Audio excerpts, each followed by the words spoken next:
कहानी शुरू होती है एक रेगिस्तान को दिखाते हुए। बहुत से लोग यहाँ पर इल्लीगली कुछ नायाब मकड़ियों को पकड़ने के लिए आए थे। ये जहरीली मकड़ियाँ हर जगह से नहीं मिलती, इन्हें पकड़ना या पालना इल्लीगल था और इल्लीगली ही इन्हें बेचने पे इन लोगों को बहुत से पैसे मिलने वाले थे। काफी देर ये लोग सहरा में इधर उधर फेरते हैं और आखिर फिर इस ग्रुप के एक आदमी को एक पत्थर के नीचे इन मकड़ियों का घर नजर आ ही जाता है। वो आवाज लगाकर अपने साथियों को मकड़ियों के मिलने के बारे में बता चुका था। सभी एक्साइटेड होकर भागते हुए यहाँ पे आते हैं। रेत में बने इस सिंक होल में ये मकड़ियों के घर के अंदर ये एक खास किस्म का स्प्रे करते हैं। तो उसके कुछ देर बाद ही धड़ाधड़ वो काली मकड़ियाँ अपने होल से बाहर निकलने लगी थी। इन मकड़ियों में से एक मकड़ी इन्हीं के ग्रुप के एक साथी के ऊपर हमला कर देती है, जिस मकड़ी के काटते ही वो बुरी तरह तड़पने लगा था। ये ग्रुप वाले अपने साथी को बचाने के बजाय यहाँ मकड़ियाँ जमा करते रहते हैं, जिसके बाद वो अपने तड़पते हुए साथी को मारकर यहाँ से जा चुके थे। सीन कट होकर हमें फ्रांस में केलब नामी एक लड़के को दिखाया जाता है। केलब इस टाइम चोर मार्केट में था, जहाँ लोग अपना चोरी किया हुआ सामान बेचा करते थे। ऐसे हम अंदाजा लगा सकते हैं कि वो भी एक चोर ही है। यहाँ वो अपना चोरी किया हुआ सामान बेचने के बदले डीलर से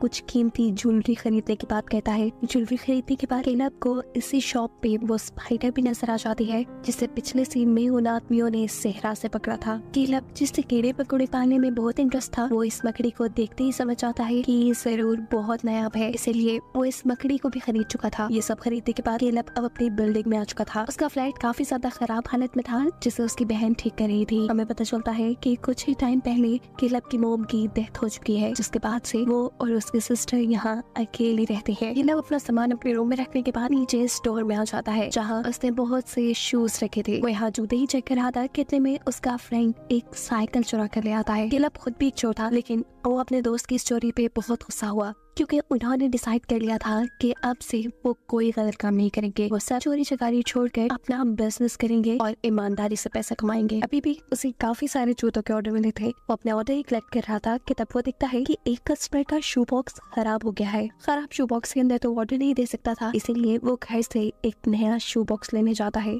घर आते ही वो देखता है कि उसके रूम की इलेक्ट्रिसिटी बंद, और ये देख उसका दिमाग खराब हो जाता है। रूम की लाइट्स बंद करना समझो एक बहुत बड़ा जुर्म था, क्योंकि वहाँ उसने बहुत से इंसेक्ट्स यानी कीड़े मकोड़े पाले थे जो बिना लाइट के कम टेम्परेचर में मर जाते। केलब अपने सिस्टर से कहता है, यार तुम ये सब क्यों करती हो, क्या जरूरत थी मेरी रूम की लाइट बंद करने की। जवाब में वो कहती है, तुम्हें पता है इलेक्ट्रिसिटी बिल्स कितने आ रही है, सारी लाइट्स तुम्हारे कमरे में ऑन रहती हैं, बिल्स कौन देगा, कहाँ से पैसे आएंगे, कुछ सोचा है तुमने? वैसे भी ये कीड़े मकोड़े हमें कुछ नहीं देने वाले। जवाब में वो अपनी बहन से कहता है, यार सोचा था मैंने अपने जूतों का बिजनेस स्टार्ट किया है, वहाँ से पैसे आएंगे, हम सब मैनेज कर लेंगे। लेकिन उसकी बहन को उसकी बातों पे कोई एतबार नहीं था। केलब अब अपने रूम की लाइट ऑफ करता है और अपने सभी इंसेक्ट्स को चेक करता है। वो यहाँ अपनी नई लाई हुई मकड़ी को भी एडजस्ट करने की कोशिश करता है, लेकिन उसके लिए यहाँ कोई खास जगह नहीं थी, इसलिए अब जो टूटा शू बॉक्स उसके हाथ में था, केलब उसी के अंदर उस मकड़ी को रख चुका था। ये सब करने के बाद वो चला जाता है अपनी मोम की फ्रेंड की पार्टी में। अपनी मोम के पढ़ने के बाद वो इन्हें अपनी मोम ही समझता था। ये लेडी भी केलब से बहुत प्यार करती थी, और आज जो केलब ने इयररिंग्स खरीदे थे वो भी इन्हीं के लिए थे। वो केलब से कहते हैं, तुम सुधर रहे हो, अच्छी बात है, अगर तुम्हारी मोम आज जिंदा होती तो वो बहुत खुश होती। खैर ये लोग अब मस्ती करते हैं, डांस करते हैं, और रात में केलब वापस घर आ जाता है। अब जैसे ही वो स्पाइडर उस मकड़ी को देखने के लिए शू बॉक्स खोलता है, तो मकड़ी उसमें थी ही नहीं। उसे लगा कि वो मकड़ी भाग गई होगी, और ये सोचकर उसे दुख भी हुआ, क्योंकि उसने काफी ज्यादा पैसे देकर वो मकड़ी खरीदी थी, और इससे भी बड़ी बात कि वो बहुत ही नया, बहुत ही रेयर थी। खैर अब वो इसी बॉक्स में रखे हुए शूज को उठाकर नया बॉक्स में पैक करता है और अपने कस्टमर को ऑर्डर डिलीवर करने के लिए बिल्डिंग के नीचे आ जाता है। यह ऑर्डर उसे की बिल्डिंग में रहने वाले एक आदमी ने दिया था। केलब को ये जूते कस्टमर को देते हुए इस बिल्डिंग का ऑनर देख लेता है। वो हमेशा से ही केलब पे शक किया करता था कि जैसे वो इलीगल काम करता हो, इसीलिए उसका ज्यादा टाइम केलब पर नजर रखते हुए गुजरता था। लड़का शूज लेकर अपने घर आ जाता है, और जैसे ही उन्हें ट्राई करने के लिए पहनता है, तो उसे शूज के अंदर कोई अजीबो गरीब चीज फील हुई। उसके अंदर बहुत बड़ी सी स्पाइडर थी। शुक्र था कि उस स्पाइडर ने उसे काटा नहीं। असल में केलब ने तो अपनी तरफ से स्पाइडर शू बॉक्स में रख दी थी, लेकिन वो स्पाइडर इस शूज के अंदर चली गई थी। जो शूज दूसरे बॉक्स में रखकर केलब इन्हें दे चुका था। यह आदमी अब जैसे ही शू को झाड़ता है, तो उसमें से एक के बाद एक बहुत सारी स्पाइडर्स निकलती है। यानी स्पाइडर ने शूज के के अंदर अपने बच्चे भी दे दिए थे। ये सारी स्पाइडर्स इस आदमी को काट लेती हैं। इस आदमी का जिस्म अचानक से सुन्न हो जाता है। वो अपने आप को बचाने के लिए भी कुछ नहीं कर पाया था और कुछ ही देर में उसकी मौत हो गई थी। घर पे अभी तक केलब बहुत ज्यादा परेशान था। केलब की सिस्टर और उसके फ्रेंड्स जो इस घर को सेट कर रहे थे, जब वो उसकी परेशानी पूछते हैं तो केलब यहाँ साफ साफ उन्हें बता देता है कि वो एक जहरीली स्पाइडर यहाँ लेकर आया था जो गलती से उससे गुम हो गई है और अगर वो स्पाइडर किसी को भी काट गई तो उसकी मौत हो सकती है। अभी ये लोग बातें कर रहे थे कि तभी ये नोटिस करते हैं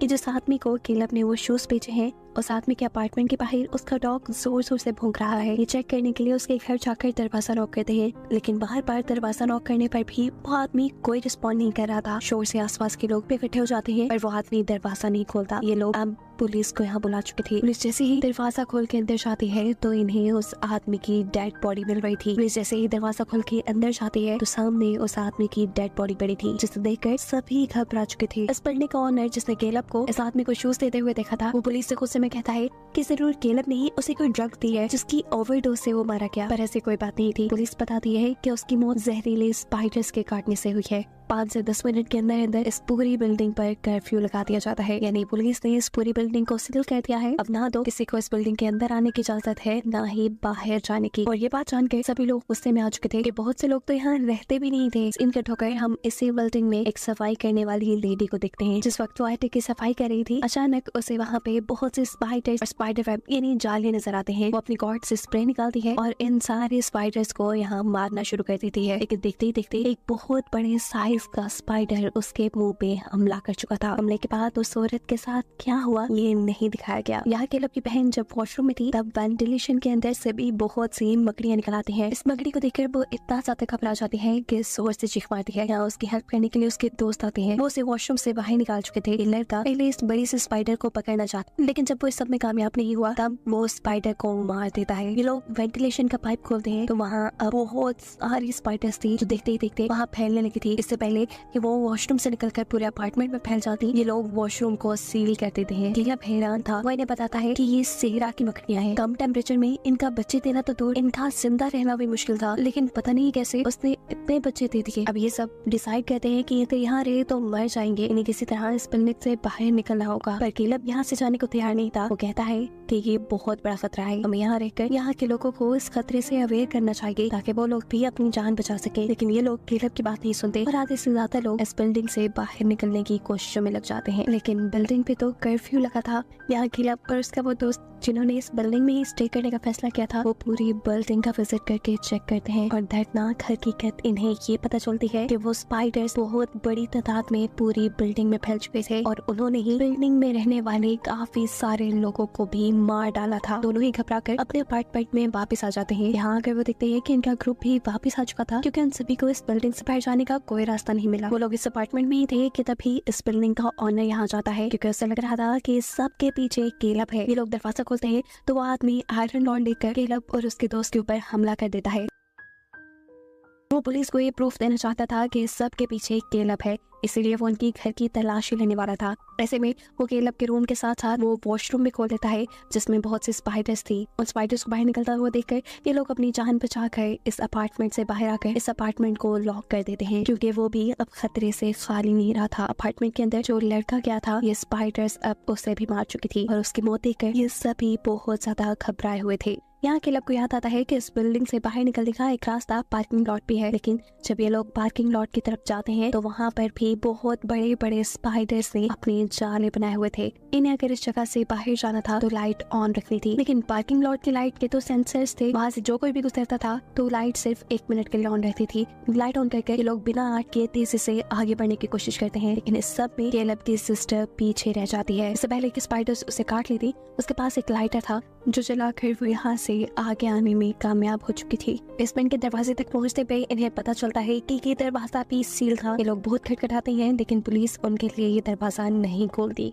कुछ देर बाद वहाँ पे पुलिस के जरिए जहरीली गैस छोड़ी जाती है जिसका मकसद था इस बिल्डिंग में मौजूद हर जिंदा चीज, चाहे वो इंसान है, मकड़ियाँ या कोई भी जिंदा चीज, उन सभी चीजों को मार देना। इस स्प्रे को देखते हुए केलब अपने 2 साथियों के साथ जाकर एक कमरे में छुप जाता है क्योंकि इनका चौथा साथी भी यहाँ मारा गया था। काफी टाइम ये लोग यही यहीं गुजारते हैं और फिर पुलिस की तरफ से ये दरवाजा खोला जाता है। पुलिस को लग रहा था कि अब यहाँ कोई भी जिंदा चीज नहीं बची होगी, लेकिन जैसे ही वो अंदर आकर केलब और उसके साथियों को दिखते हैं तो उन्हें अरेस्ट कर लिया जाता है। पुलिस वाले इन्हें जल्द ही मार देते। यहाँ पुलिस बिल्डिंग में से एक और आदमी को भी पकड़ कर लेकर आती है जो इस वक्त इन्फेक्टेड भी हो चुका था। केलब यहाँ पुलिस वालों से लड़ने लग जाता है कि हमें बचाने के बजाय हमें मारने की कोशिश की जा रही है। ये कौन सा इंसाफ है? जिस पर पुलिस इंस्पेक्टर सबको बताते हैं कि ये मकड़ियाँ बहुत जहरीली हैं। इन्होंने जिन इंसानों को भी काटा है वो भी इन्फेक्टेड हो चुके हैं और अगर ये इन्फेक्शन यहाँ से बाहर निकल गई तो पूरा का पूरा मुल्क इससे खतरे में पड़ जाएगा और हम ऐसा होने नहीं दे सकते। अब कुछ ही देर में केलब उसकी सिस्टर और उसकी फ्रेंड को भी मार दिया जाता, लेकिन तभी वो आदमी जो यहाँ पे जख्मी था